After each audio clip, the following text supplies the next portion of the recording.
Métro, partenaire des restaurateurs et commerçants indépendants, vous présente Sud Radio, 10h-11h, Ferniaud fait le marché. Et quel marché, mes amis! Bon printemps à tous! Oui, ça a démarré depuis quelques jours, mais c'est la première émission, pour ce qui me concerne, du printemps. Et moi, le printemps, je sais pas si c'est pour vous pareil, moi, le printemps, ça me donne envie de légumes, de petits légumes, de légumes nouveaux. Ce qu'on appelle les légumes nouveaux, c'est d'ailleurs ceux qui pointent leur bout de leur nez pour sortir de la terre, là, avec les premiers rayons de soleil, la première douceur, parfois, malheureusement, les premières gelées, enfin, les dernières gelées plutôt. Mais aujourd'hui, on va parler de légumes avec d'un côté des chefs, parce que c'est quand même ceux qui mettent en œuvre le mieux possible les légumes, et de l'autre côté des maraîchers. Puis alors pas n'importe quel maraîcher, maraîchers et jardiniers, maintenant ce sont les stars avec la cuisine végétale. Et ils sont presque attachés aux écuries des grands chefs et on les soigne, on les bichonne, on les aime, les maraîchers et les jardiniers. On va en parler dans l'émission. Sud Radio, Ferniaud fait le marché. Et ce matin, je reçois, merci d'être avec moi, Pascal Barbeau, grand chef. Bonjour Pascal. Bonjour.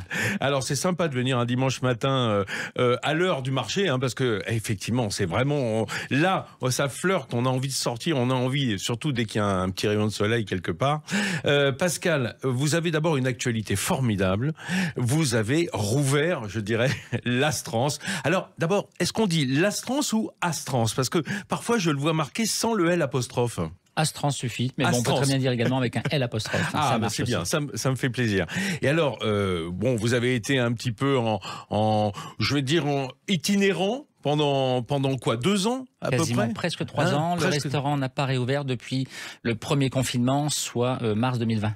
Incroyable, mars 2020, et là ça y est. Et alors vous êtes installé en plus dans un endroit assez emblématique, je veux dire, il y a l'âme de Joël Robuchon qui plane sur le lieu, puisque vous êtes dans l'ancien restaurant Jamin de Joël Robuchon. Oui, donc rue de Longchamp, c'est là où Monsieur Robuchon est arrivé, s'est installé en 1982 jusqu'en 96, où il a écrit une belle partie de son histoire. Ouais.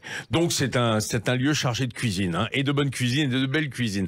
Alors vous faites une paire avec Christophe Roy qui dirige ce restaurant de main de maître. Et pour ceux qui vous connaissent, Pascal, vous avez été rue Beethoven, un peu l'initiateur d'une cuisine très végétale, respectueuse du produit. Donc le printemps pour vous, c'est votre saison, quoi. Ah ça me parle, le printemps. Le printemps, les végétaux, les petites fleurs, les petites feuilles, les petites pousses, les petits bourgeons, c'est parti, quoi. Tout ce qui est petit, quoi. Tout ce qui est petit, mignon. Et puis du sauvage, du cultivé. Donc on y va, c'est le moment. Ouais. Alors moi, cette semaine, j'ai posté sur Instagram des artichauts Barigoul et vous m'avez sorti une photo. Ils sont évidemment à la carte du resto en ce moment, ces petits poivrades, là, ces petits artichauts tout tendres. Exactement. En fait, l'artichaut pousse, on a 2 fois dans l'année, au printemps et à l'automne. Et donc ceux de printemps, c'est vraiment quelque chose d'exceptionnel. Ce sont des petits bonbons, quoi. Voilà, on le mange cru, cuit, confit avec l'huile d'olive, avec un anchois fumé, tout simplement. C'est un anchois fumé. Quelle belle idée. Ah ouais, ça va faire comme un exhausteur de goût, un peu comme un garum, c'est ça, voilà. Exactement, ouais. Là, on a une dernière recette, on les sert avec les derniers pamplemousses rubis de Perrine et Étienne. Donc là, Cora artichaut, pamplemousse épinard, c'est pas mal également. Eh oui, parce que alors il y a ce mariage d'une amertume élégante, parce que dans l'artichaut il y a toujours un petit peu d'amertume. Oui, justement, c'est ce qui est intéressant, c'est ce croquant, cette longueur en bouche, un petit peu cette rondeur avec l'amertume. On associe très souvent l'artichaut avec l'huile d'olive et l'agrumes, donc ça marche vraiment très bien, quoi. Ça marche vraiment très bien, on peut le dire, surtout quand vous en occupez. Vous avez quel souvenir? Alors on va remonter un petit peu en arrière. Dans votre enfance, le printemps à table, c'est quoi vos souvenirs?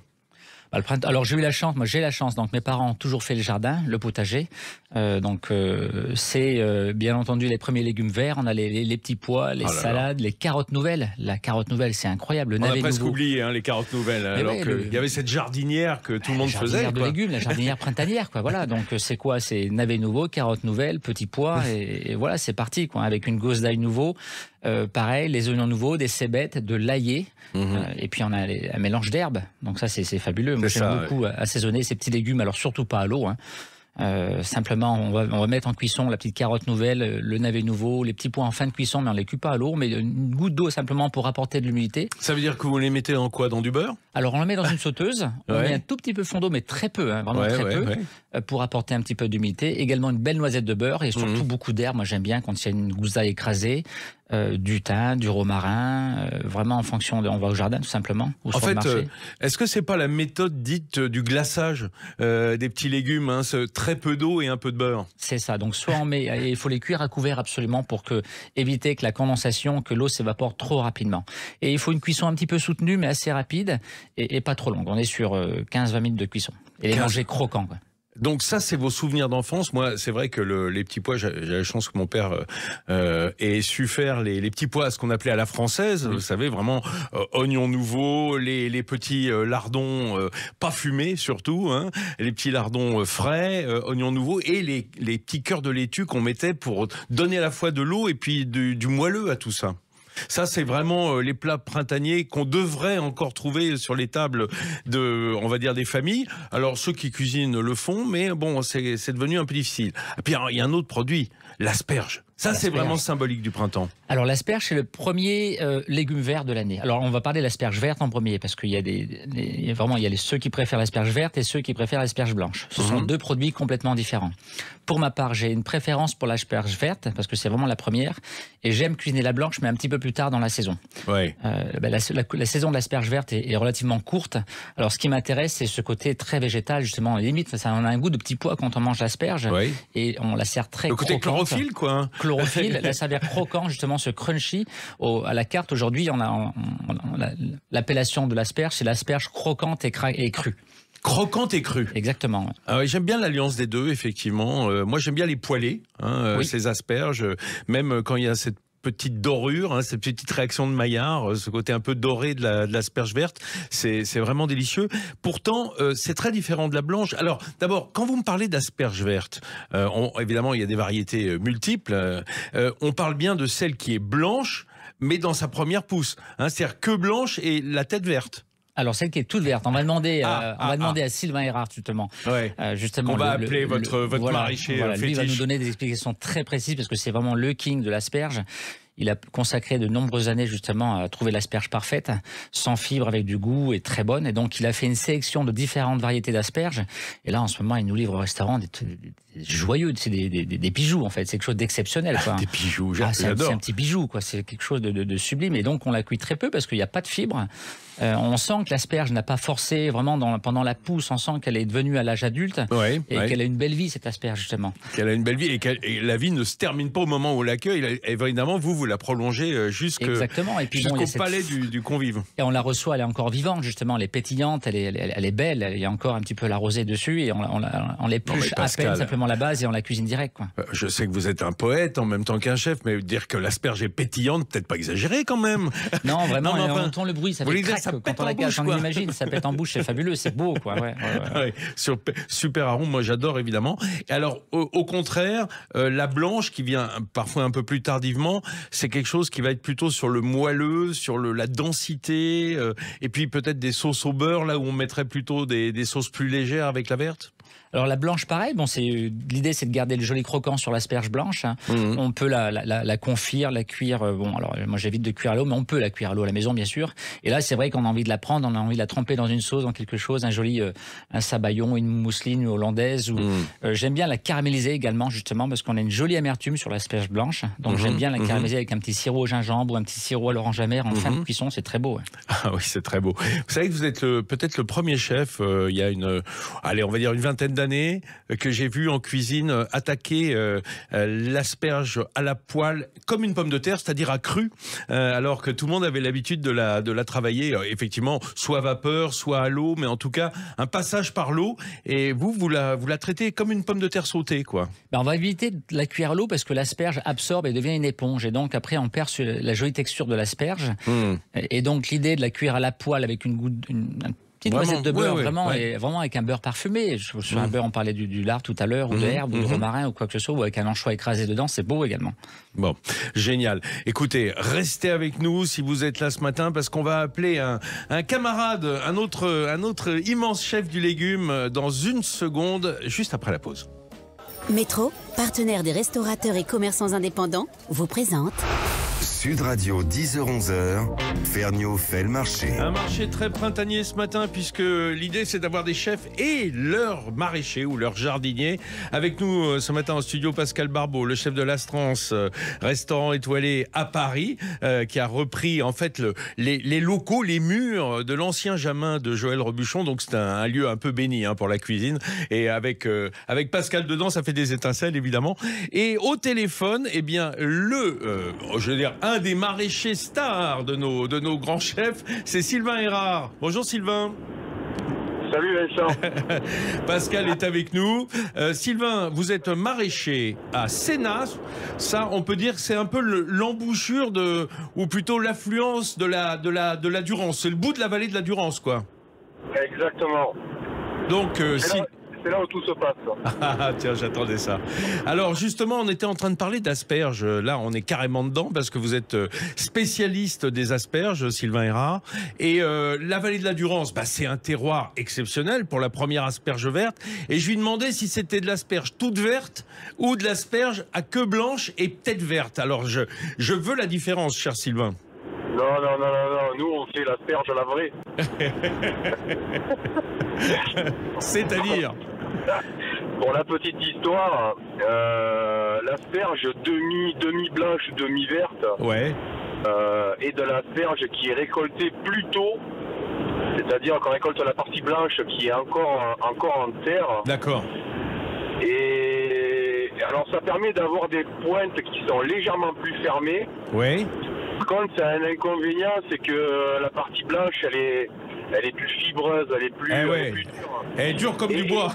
Ah ouais, j'adore ça. Et moi, j'ai horreur de ce mot, le bois. Ah ouais, et ouais. eux, ils adorent ça, de dire le bois. Non mais on va pas s'énerver sur l'asperge de Durance, qui est quand même une de nos plus belles asperges françaises, celle que vous cultivez et que vous proposez aux chefs. Ça a démarré quand sous vos tunnels ou dans vos champs? Ouais, sous les tunnels, là, les premières, on a commencé fin février. D'accord. Ça correspond, Pascal. C'est à ce moment-là que vous avez eu les premières, j'imagine, parce que les grands chefs sont vraiment les premiers, en fait, à ce qu'on appelle toucher les légumes nouveaux, quoi. C'est ça, exactement. Donc, on a eu le premier début mars. C'est vraiment le premier légume vert de printemps. Ouais, ça, c'est ce qui monte le bout de son nez. D'ailleurs, c'est pour ça qu'il verdit dès qu'il sort, dès qu'il voit le soleil. D'ailleurs, le soleil qui a été un petit peu timide aussi là, à l'arrivée du printemps. Mais vous aviez besoin d'eau, non, j'imagine, du côté de la Provence. Ouais. Nous, on a vraiment besoin d'eau. Cette année, je pense qu'on va avoir un été très, très sec. Ouais. Même si aujourd'hui il venait à pleuvoir, en fait, tout a démarré. Donc même s'il pleuvait, ça serait la végétation qui en profiterait, les plus phréatiques. Ouais. Donc là, c'est vrai qu'on va avoir un été qui risque d'être très long. Ouais. Alors, on s'est parlé au téléphone hier avec Sylvain et il m'a dit il y a un truc dingue évidemment. On en parlait là aussi avec Pascal Barbeau, c'est les petits pois de printemps là. Oh, les premiers petits pois, ça c'est de la folie, ça. C'est carrément des perles quoi, des aussi précieux que ça. Ouais, complètement. Le petit pois, moi aujourd'hui, au stade à laquelle il est récolté, je parle plutôt de caviar, carrément. Carrément. Carrément, ouais. Du petit grain. On est vraiment sur un stade qui est à peine, c'est des petites billes et souvent on me dit mais tu as vu le prix que tu vends ça? Oui, mais ce qu'il faut comprendre, c'est que une cosse de petits pois récoltés à ce stade-là pèse la moitié moins et moins de la moitié moins que quand elle est récoltée à maturité. Bien sûr. Donc en fait, on perd plus de la moitié du poids. Donc heureusement qu'on ne vend pas ça à la même prix que les gros pois qui arrivent à maturité parce que sinon ça serait plus possible, quoi. Et Sylvain, on peut dire grosso modo, plus le pois grossit, plus il perd du sucre. Exactement. Et ça se transforme en amidon, quoi. Un amidon, ouais. Pascal, je sais que ça, c'est quelque chose qu'il connaît par cœur. Bah oui. On en parlait tout à l'heure des jardinières, des jardinières de notre enfance. Voilà. Et c'est vrai que quand on a, Pascal, la chance d'avoir un petit pois comme ça, c'est un mets à lui tout seul, quoi. Ah bah c'est un produit d'exception, comme Sylvain vient de le signaler, et il n'y a quasiment pas besoin de cuisson, quoi. Il faut vraiment rester extrêmement vigilant. Là, on demande c'est-à-dire que le producteur, le jardinier a apporté beaucoup de soins au petit pois, et le cuisinier doit respecter son travail et donc cuire le petit pois le moins possible, moins longtemps possible. Qu'est-ce qu'on cherche ? On cherche justement les petits grains qui explosent, qui éclatent en bouche. On cherche ce jus de chlorophylle, ce jus végétal de petit pois. C'est pour ça que Sylvain l'a très bien défini, un caviar. C'est-à-dire qu'on a une membrane à l'extérieur et quand on le croque dedans, ça explose. Ça explose en bouche, quoi. Ça explose le printemps en bouche, quoi. Ouais, avec un côté, d'ailleurs, encore un peu liquide à l'intérieur. C'est pas entièrement farineux, quoi. Il reste un côté très liquide. Alors, il y en a un autre qui pourrait nous parler de petits pois parce que, chouette, il y a un chef, un ami chef qui nous appelle ce matin ici. C'est Romain Meder qui est avec nous au téléphone. Bonjour Romain. Bonjour. Romain, vous entendiez ce que disait Pascal Barbot sur les petits pois. Je suppose que on est dans la même idée de votre côté, hein. Exactement. Oui, je suis vraiment en accord parfait avec ce que vient de dire Pascal. Oui, le petit pois pour moi c'est le produit qu'on ne travaille pas entre guillemets. Il y a juste à le réchauffer. C'est ça. Et à peine à le cuire, quoi. Voilà, à peine. Ça cuit de peur, comme on dit. Effectivement. Alors, Romain Meder, vous avez un point commun extraordinaire extraordinaire, oui, parce que c'est pas commun. Avec Pascal Barbot, vous avez tous les deux eu 3 étoiles au guide Michelin, et vous redémarrez, c'est la renaissance, quoi. Vous redémarrez à 1 étoile. Ça, c'est quoi? C'est une sorte de rajeunissement, quoi, de remettre sur le métier son ouvrage et on y reva, quoi. On y retourne. Oui, c'est ça. C'est le début d'une nouvelle histoire. Et il faut être prêt. Il faut être capable de redémarrer de zéro. Et c'est là où il faut mettre son ego de côté, etc. Donc, moi, j'ai pas de problème avec ça, et je pense que Pascal non plus. Mais donc, on démarre. On sait ce qu'on a fait dans le passé, et là, on redémarre une nouvelle histoire avec une nouvelle équipe. Et puis, au domaine de Primard, qui est en Eure-et-Loire, c'est ça? Exactement. Enfin, à la frontière de l'Eure, de l'Eure et de l'Eure-et-Loire. Vous êtes vraiment sur la ligne de démarcation, pratiquement. Oui, c'est ça. On est vraiment à la limite normande. C'est ça. La Normandie est au bout du jardin. Exactement. Pascal Barbot, ce que je disais, c'est vrai que c'est incroyable de penser, parce que au fond, le Michelin retire les étoiles, les donne. Bon, on l'a vu, on était il y a 15 jours à Strasbourg. Mais ce qui est intéressant, c'est que dans la tête de vos clients, vous restez quand même 3 étoiles. C'est ça qui est fou. Tant Romain Meder que vous, j'imagine que les gens considèrent que vous avez eu le bâton de maréchal, donc quel que soit le nombre d'étoiles, après, ça reste accroché. C'est-à-dire qu'on a nos clients qui nous accompagnent, qui nous suivent depuis de nombreuses années, parce qu'un restaurant, c'est l'histoire de quoi? C'est l'histoire de producteurs, c'est la rencontre entre des producteurs, des clients et des cuisiniers. Et puis, bien entendu, il y a les personnes en salle qui sont là pour retransmettre le message. Je pense à Christophe ou le personnel en sommellerie. Donc, c'est un travail d'équipe. Et bien entendu, les clients viennent chercher quelque chose chez nous et nous accompagnent depuis de nombreuses années, quoi. Donc, c'est vrai qu'ils ont cette image d'un chef qui a été étoilé.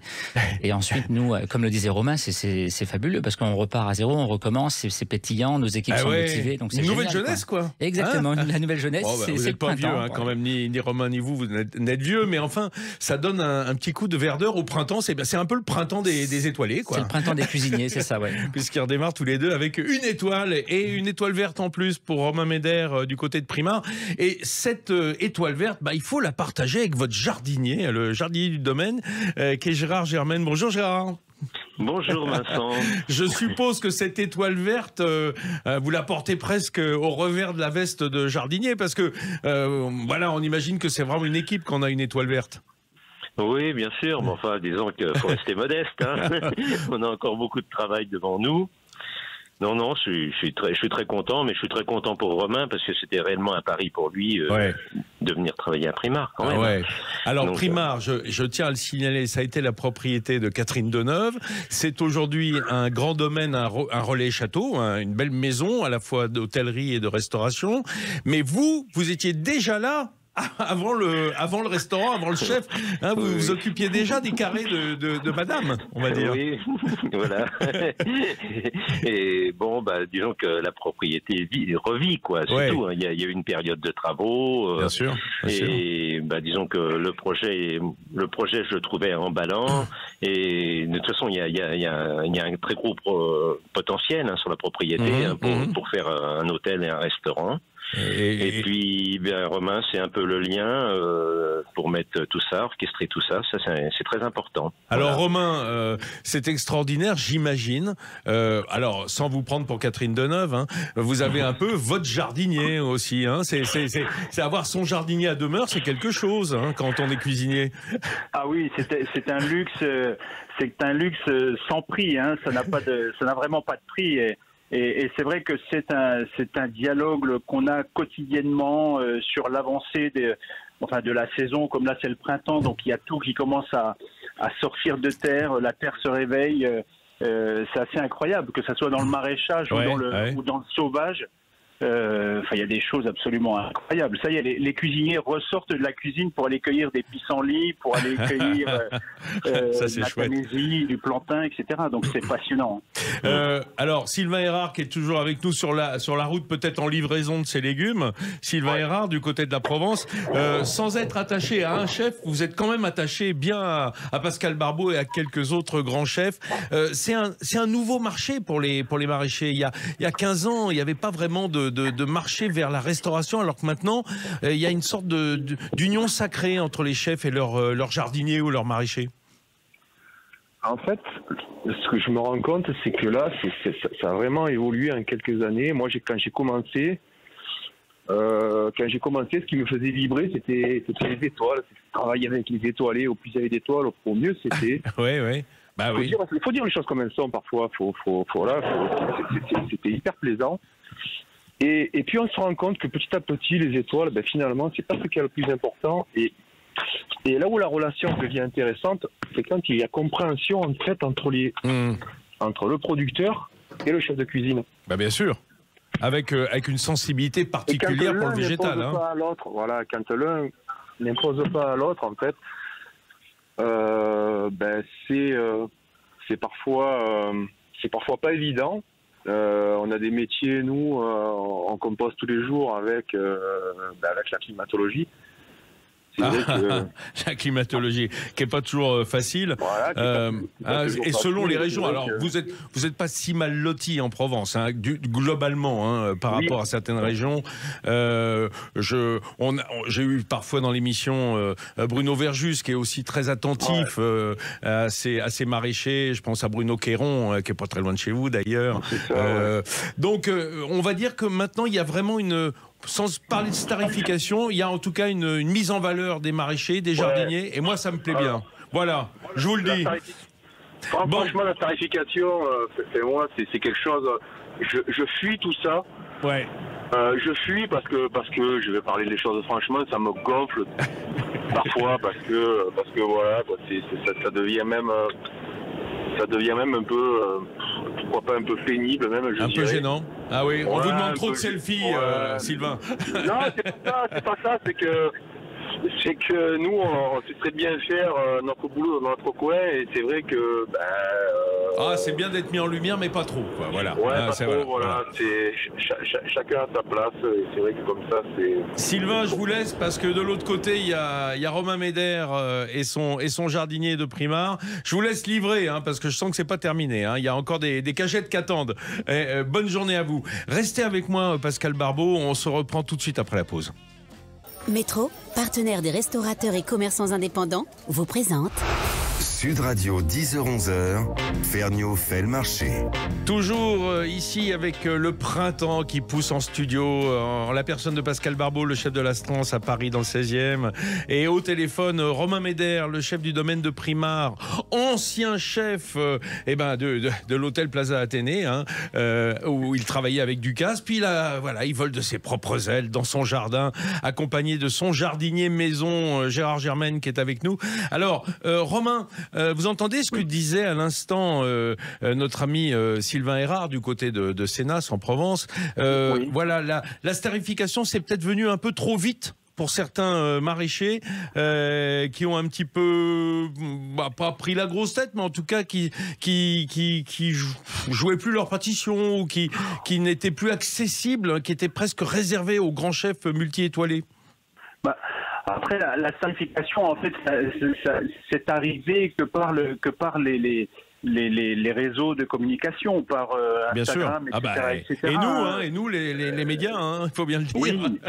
Alors après, on a besoin également, nous, de les mettre en avant. Je sais que moi, dès que je trouve quelqu'un, je le conseille à un autre chef ou je partage, parce que c'est important aussi de partager. Moi, j'ai aucun souci à donner tous mes fournisseurs, je peux donner tous les contacts du monde. Et au contraire, moi, il faut les aider, il faut les aider à promouvoir le produit, parce que c'est des gens qui sont généralement les gens avec qui on travaille. Et Pascal, ça doit être pareil. Enfin, il y a une histoire derrière, il y a une histoire humaine, etc. Donc, et c'est des gens qui sont passionnants et qui se battent pour faire des bons produits, etc. Oui, et puis Romain, disons-le quand même, on le sait, dans les produits, dans les matières premières de la cuisine, c'est plus difficile de marger sur des carottes que sur des belles volailles ou du beau poisson, parce qu'évidemment la protéine est toujours plus chère que le végétal en cuisine.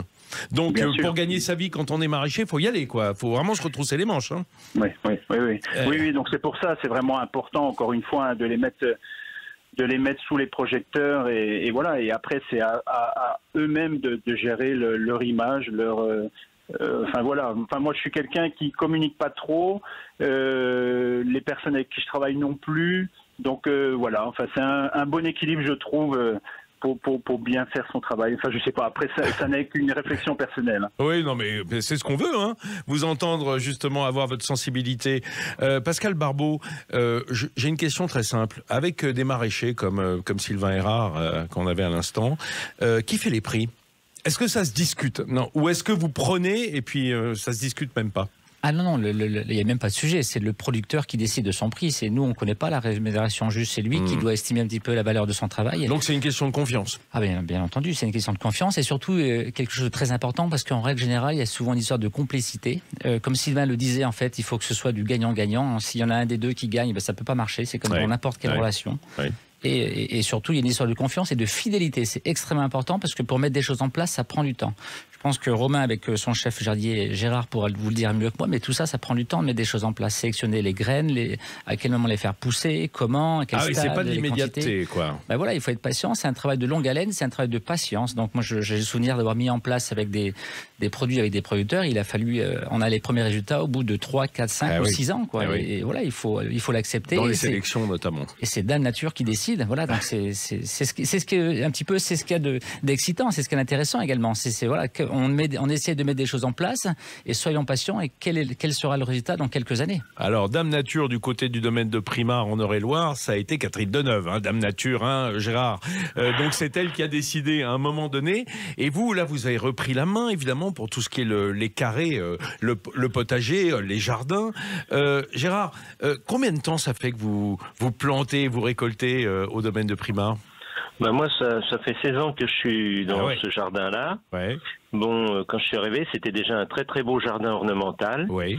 Il y avait un tout petit potager que je faisais, un potager familial, voilà. Ouais. Et les nouveaux investisseurs, quand ils ont acheté pour en faire la nouvelle destination d'un hôtel et d'un restaurant, ils m'ont demandé de dessiner un potager. Oui. Donc moi, je l'ai réimplanté à l'emplacement historique du 19e siècle où était le potager au 19e. Oula.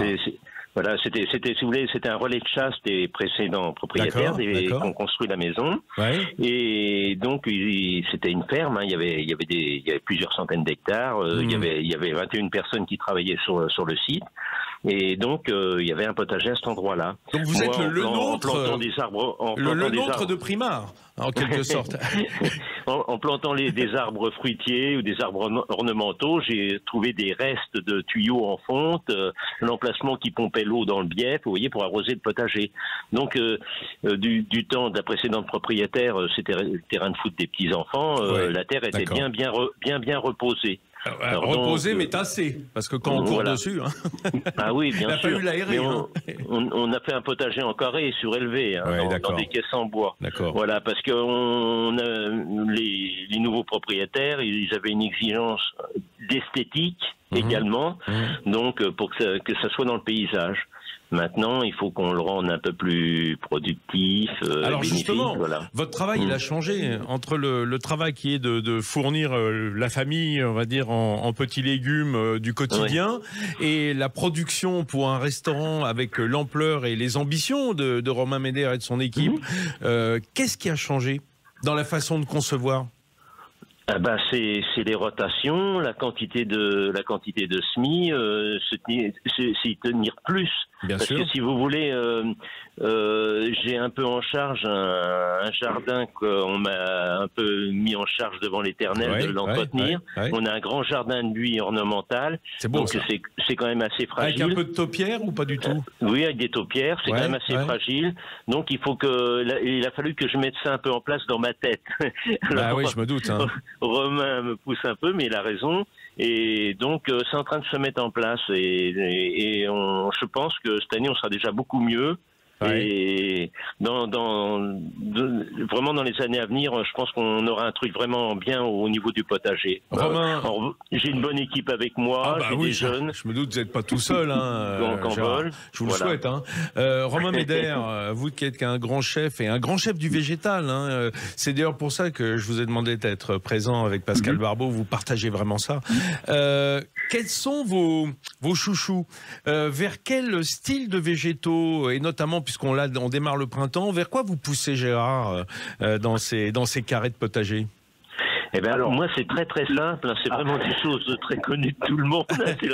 C'est le radis, la carotte, des jeunes pousses, d'épinards sauvages, des betteraves. Romain, vous confirmez? Non, moi, oui, non, mais je confirme. Moi, en ce moment, moi, je suis alors c'est marrant parce que chaque saison, enfin chaque chef a des chouchous, on va dire. Des marottes, végétales. Ça va être le petit pois, l'ortie.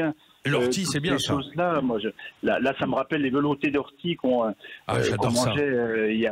On voit plus d'ailleurs, qu'on voit plus trop, mais on a ces jeunes radis qui vont pas tarder à arriver à Primard là dans 2 semaines. On va avoir quelques radis. Mais vous les cuisinez, évidemment. C'est pas du radis beurre. Vous vous en servez un peu comme du navet, c'est-à-dire vous les étuvez, vous sautez. Ceux-ci là, je les cuisine pas. Non, ceux-là, ils sont vraiment à la croque au sel. Voilà, exactement. On les cueille assez petits, ils sont tendres, ils sont vraiment juteux, ils sont légèrement amers, et puis les fans sont incroyables. Ah c'est ça aussi. Parce que c'est un peu comme les feuilles de navet nouveau, c'est utilisable, Pascal Barbeau. C'est bon les fans de ces légumes-là. C'est super bon. Dans beaucoup de légumes, il faut travailler ces fans. Et quand l'âge est très jeune, justement, on a un joli piquant qui est très appréciable. On peut en condiment, simplement haché, on en fait un petit pistou. Il y a des belles choses à faire. Oui, parce que ça rappelle un peu ce réfort alsacien, ce piquant du radis, qui est en fait un substitut à la moutarde, souvent dans la nourriture de l'Est, et comme Romain Meder, il est de l'Est, il est franc-comtois, mais vraiment de Haute-Saône, là-haut à l'Est. Il y a un peu ce côté réfort, non, dans le radis que vous retrouvez? Ah oui, complètement. C'est un assaisonnement finalement, comme le dit Pascal. Nous, c'est d'une subtilité, mais il y a ce petit piquant qui vient, et je trouve que, comme je dis toujours, moi, ce qui m'intéresse dans la carotte, c'est autant la fan que la racine. Et l'un ne va pas sans l'autre. Enfin, pour moi, c'est encore une fois. Donc, j'essaye à chaque fois de travailler la fan avec le légume en question.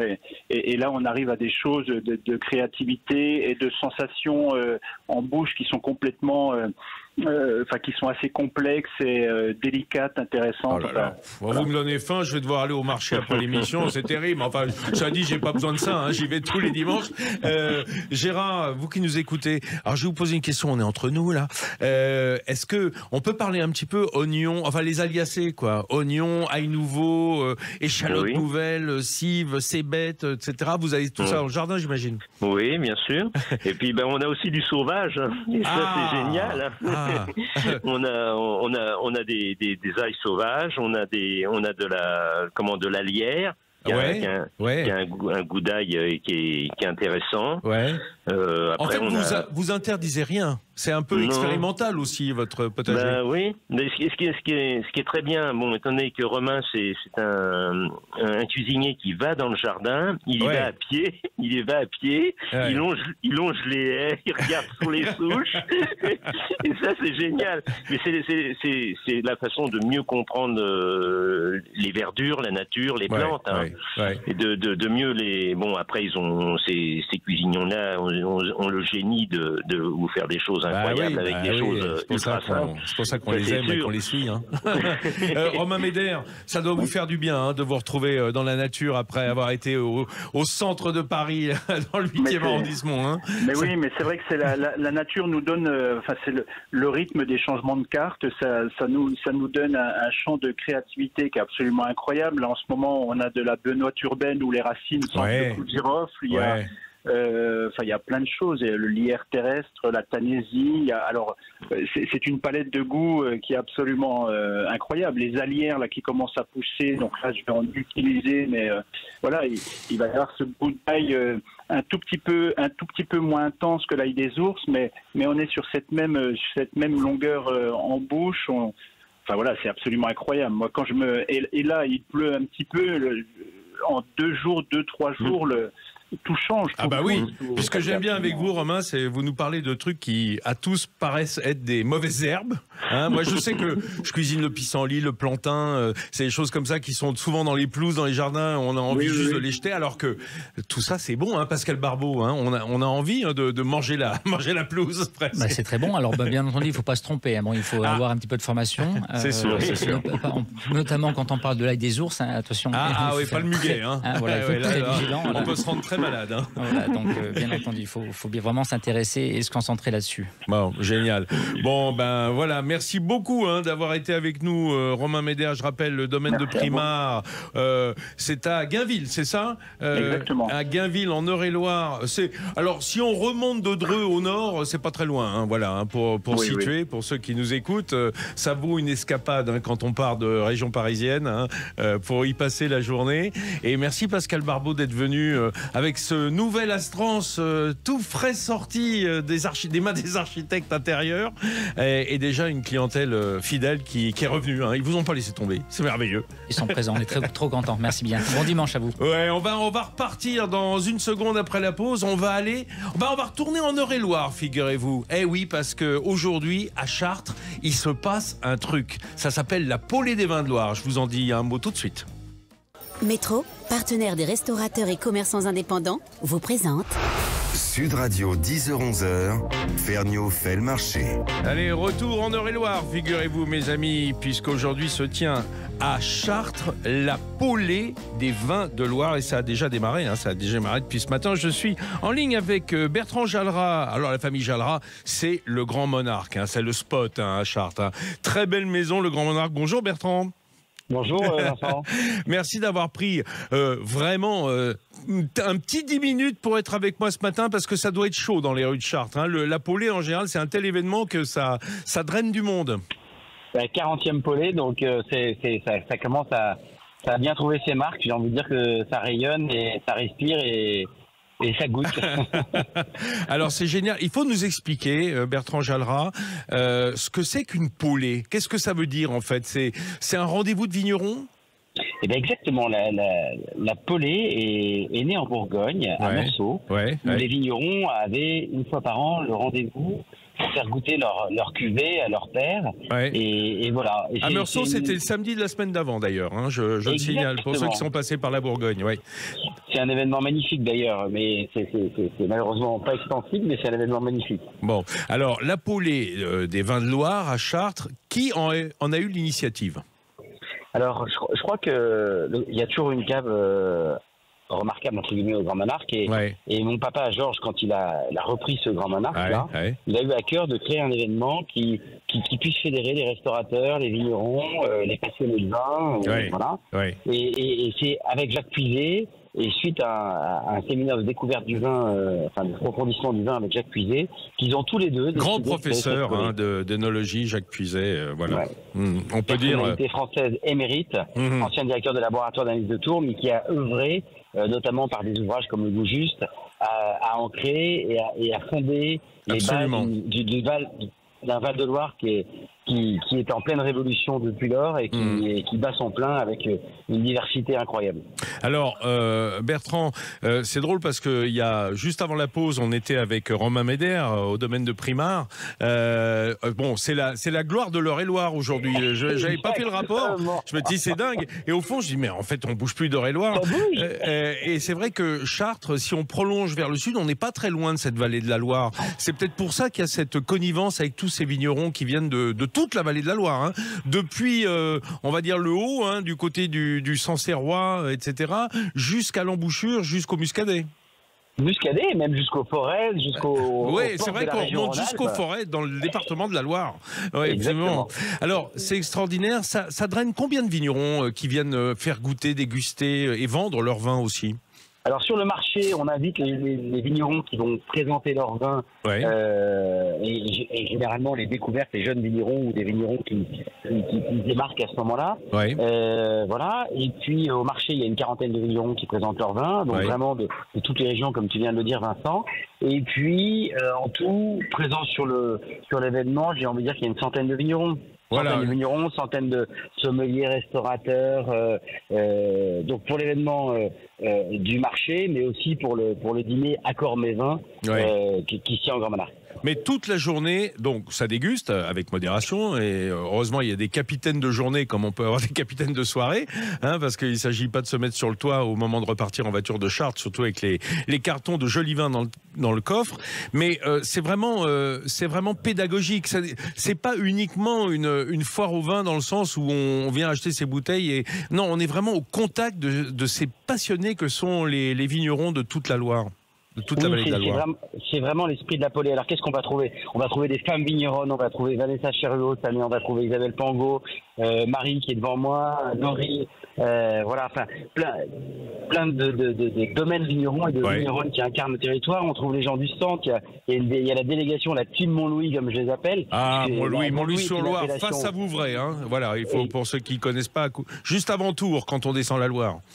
Exactement, porte de Tours. Et l'appellation qui, Vouvray, était plus connue historiquement, mais Montlouis a su se distinguer. Et je pense par la complicité des vignerons de Montlouis qui se sont fédérés, qui se sont battus et qui se sont remis en cause pour faire des vins très au goût du jour, très pointus.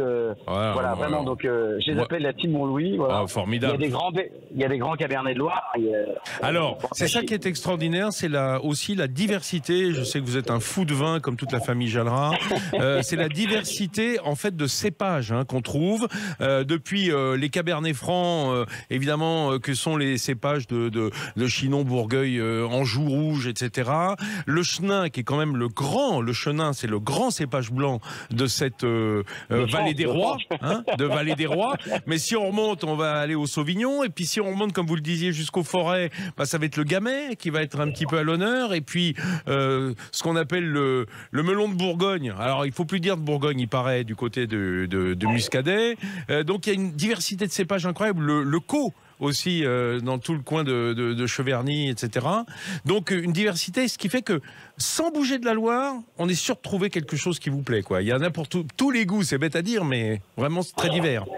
Je crois que c'est la signature de la Loire, cette diversité d'expression. Et aujourd'hui, à l'heure où tout le monde a envie de découvrir des vins, d'avoir des expériences gustatives différentes, sortir un peu des classiques. Et c'est concomitant avec une évolution de la qualité de la production dans le vignoble par beaucoup de domaines qui se remettent en cause. Voilà, donc la Loire, elle a toute sa place vraiment par cette diversité. Aujourd'hui, historiquement, au Grand Monarque, on vendait du Bourgogne blanc et du Bordeaux rouge. Aujourd'hui, heureusement, on en vend toujours, mais c'est 2% de nos ventes. Les gens, ils veulent goûter un Forez, ils veulent goûter un Côte-Rouennaise, ils veulent goûter... Ils veulent goûter des vignerons, quoi, des personnages. Et des vins de vignerons, exactement. Bertrand Jalra, avant de se quitter, juste un mot pour dire, ce soir, évidemment, dîner de clôture, et on fête votre père, Georges, ce soir. Exactement, Georges qui fête ses 80 jeunes printemps, et qui fête sa 40e Pollet. Donc c'est un moment historique. J'oublie pas Geneviève. Bien sûr, votre maman, bien sûr. Bertrand, vous savez quoi, je termine l'émission, j'en ai encore pour 1 minute. Je prends la voiture et je viens. Et j'invite les gens d'Île-de-France à faire de même, parce que Chartres, c'est 1 heure, grosso modo, depuis Paris. Et ça roule plutôt pas mal ce matin. Voilà. Donc, toute la journée, on peut aller faire la Pollet. Allez, à tout à l'heure, Bertrand. Voilà. Voilà, mes amis, le printemps est bien engagé dans les vignes et les potagers. J'espère que vous êtes bien passés à l'heure d'été. Sinon, dimanche prochain, on se retrouve à 10h pour Ferniaud fait le marché. Si vous êtes gourmand, et me faites l'amitié d'être avec mes invités et moi. En attendant, vous pourrez retrouver tous les numéros en podcast sur sudradio.fr ou sur l'appli Sud Radio. Direction les infos de 11h et après, en toute vérité, avec Alexandre Devecchio. À dimanche prochain pour continuer de se régaler chez vous et sur Sud Radio. Sud Radio, Ferniaud fait le marché. Avec Métro, partenaire des restaurateurs et commerçants indépendants.